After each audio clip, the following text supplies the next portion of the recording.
What's up? What's the tea, girl? Tell me the tea, because I know I'm going to tell you mine. This is Sydney, and you're tuned into Cyditty Talk. So, let's just get messy. So, today, I'm going to tell you guys about how I kept the same sugar daddy for 3 years with no sugar. I met my sugar daddy in 2014. It's now 2017. So, I worked at a golf course slash entertainment slash, it was a bar and all that type of stuff. I won't say the name because I'm not giving them that. It's in one of the richest cities in Georgia. I'll just say it like that. So I worked there, and I used to do events and host events and stuff like that. I also was just like a server and you know, all of that and all of that. So I actually met my sugar daddy when I was off of work. I was off work drinking with my friend, my best friend Charnel, and I was drinking with just my other coworkers and stuff like that. And excuse me for sniffing and stuff like that. Allergies are, because I know my highlight is like, woo, because my eyes are so puffy, so red, it's not cute. So I was drinking with my friends and everything like that, and I walked by an event, and this guy at the event, mind you, okay.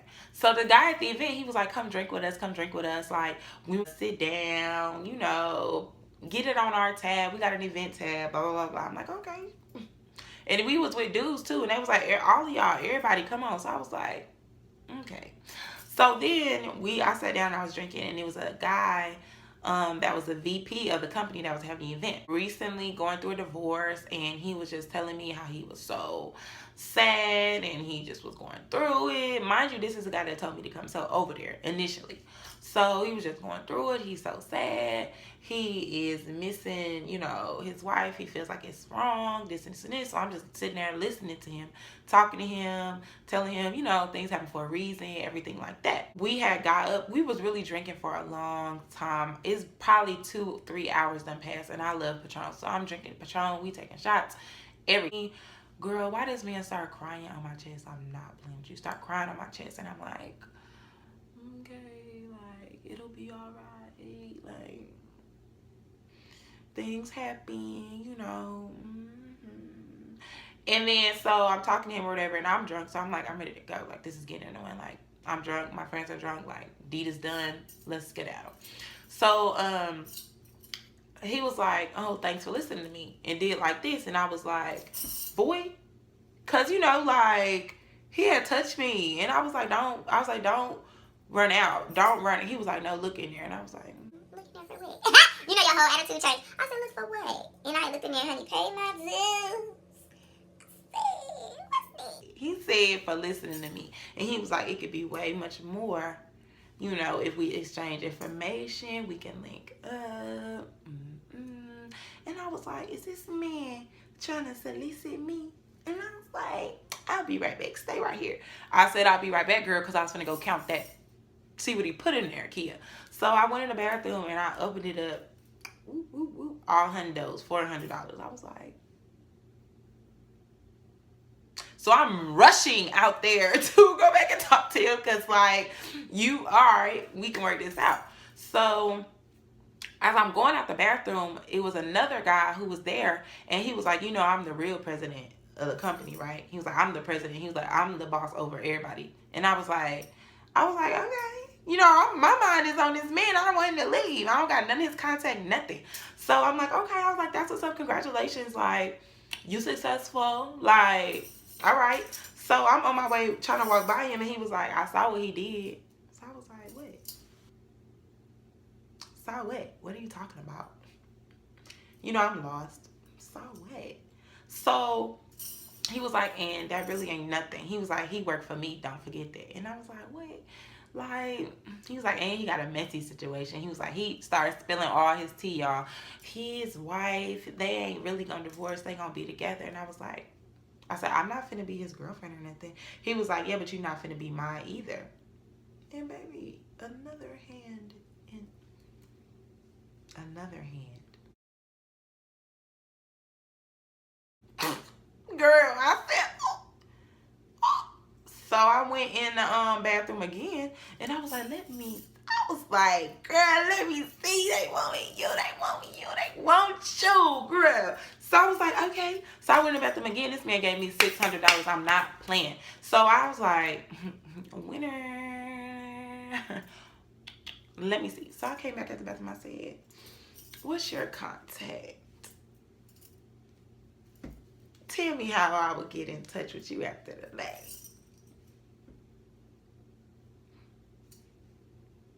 How am I seeing you again?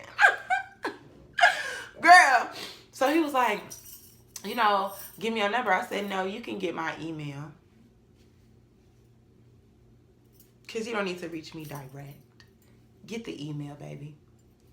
Call me beat me. But I prefer the beat.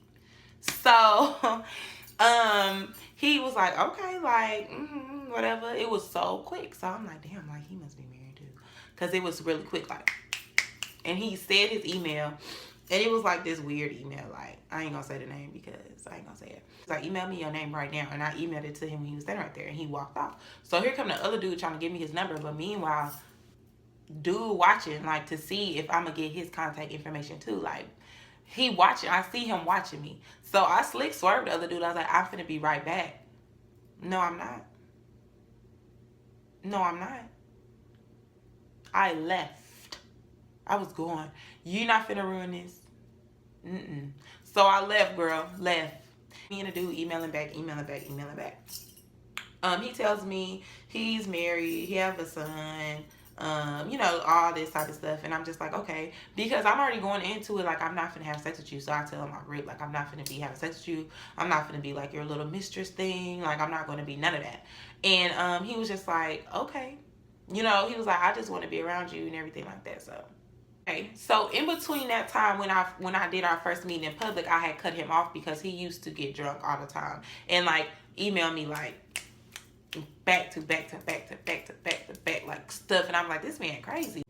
I stopped talking to him. So then he was like, meet me at a public place. Like, I swear to God, I'm not gonna do nothing to you, everything like that. So I'm like, I know. I had to write him back. And girls, if you're gonna be doing this, keep your authority, keep your strength, keep all of that. Because he wrote me and was like, I'm not gonna do nothing to you. I wrote him back. I said, I know you're not gonna do nothing to me because I'll beat your ass. Like, I know you're not gonna do nothing to me. Always be strong, because it don't matter if he's going to take advantage of that if you're like, oh well, I'm scared. No, I said, no, I'm not. I know you're not gonna do nothing to me.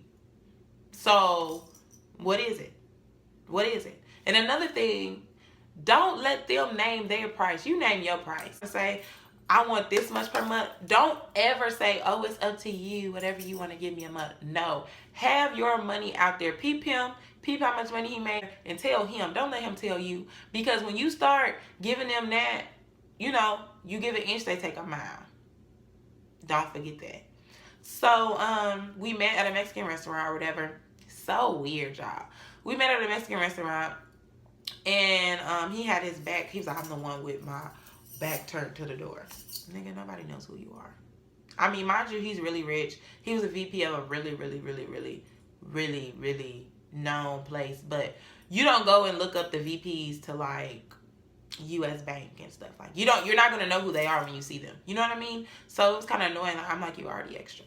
Like, no one knows who you are. So I went and sat down or whatever, and he was like, I ordered my food. And he didn't order no food because he was like, I'm on my lunch break. And he was like, but get what you want. And I was like, okay. So we was talking. He was like, I'm sorry, you know, apologizing for everything. And I was like, it's cool. Then he was like, all right, I'm finna email you, start over again here. And like did like this real quick. So I just grabbed it and he was out the door. Like out the door. So I was like, this man is crazy. I went in my car after I ate. I went in my car, counted out a stack. I'm like, okay. So then he messaged me again and was like, I really am sorry. I really don't want to ruin this with you. Like, I like your vibe. I like everything about you. You're so pretty. You're this, you're that. So I'm like, okay, cool. I like your vibe too. Thanks. Love talking to you too. Thanks. The fuck, like, I love it. I love you. Be with me. Forever. Okay. So then we just started meeting up. I used to just sit and talk to him. He used to sit and talk to me about all his problems, stress that was going on at work, and just little stuff like that. Every time he would leave a stack, $1,300 maybe, $1,300 when he was feeling good. Like, and he would just email me, meet me at this shop, and see you outside. I first met him at my job. I got his information off the file, his address and everything out the file just in case, and I gave it to my best friend. And I said, this is him, this is his name. I knew his wife's name, I knew everything, all of that. I just moved back to Little Rock, Arkansas in October. So I just moved back, and he was done with me, like, because he was like, you moving? Like, what am I can't see you. What am I do? Send you money? That's too risky. Another thing, he was really paranoid. Like, he always thought, like, if there was a car parked next to us, he used to, like, in the seat. And I used to just be like, bruh, you're annoying. Like, if you think your wife really gonna hire a private investigator, no, that bitch is out spending your money. She's lit. She don't care. Like, you're wildin'. I was like, okay, he's done with me anyway. He was like, I'm not giving you. He started to try to get buck on me, like wild on me, like, I'm not giving you no more money. Blah, blah, blah, blah. You're not having sex. I'm not giving you. This is 3 years later. Like, you ain't had sex with me for 3 whole years. Now you wilding out because I'm about to move. And he was like, no, you're not giving me sex. Blah, blah, blah. Nah. Like, going off. I said, do you, this is an example name, do you want me to mail all, and he used to tell me to delete every email thread after we talked. Do you think I did?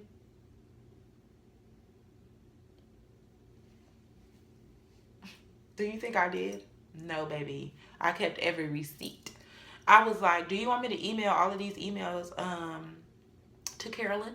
Do you want me to print them out and mail them to your house until she receives them? Do you want me to call her at blah, blah, blah, blah, blah, blah, blah, and let her know? He was like, what do you want? Scamtress, blackmail, fraud. Blackmailed him, sure did. Blackmailed him out of some more money before I left. I needed my last drop. So, I ruined, but really, let me tell you something. If you're watching this, I'm sorry for blackmailing you. Like, you are one of the greatest things that ever happened to me, and I miss you. And